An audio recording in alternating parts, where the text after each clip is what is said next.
It has been a disastrous week for the aviation industry. Early Friday, the Air Algerie plane that went off radar is found. The Burkina Faso Army locates the wreck 50 kilometers or 30 miles north of the border in the neighboring country of Mali. French President François Hollande says there were no survivors on the Air Algerie jet. Interior Minister Bernard Cazeneuve says bad weather most likely caused the crash.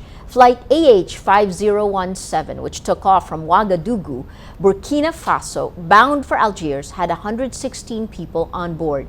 The airline says there were 51 French, 24 Burkinabe, 8 Lebanese, 6 Algerians, 6 Spaniards, 5 Canadians, 4 Germans, and 2 Luxembourg nationals on board.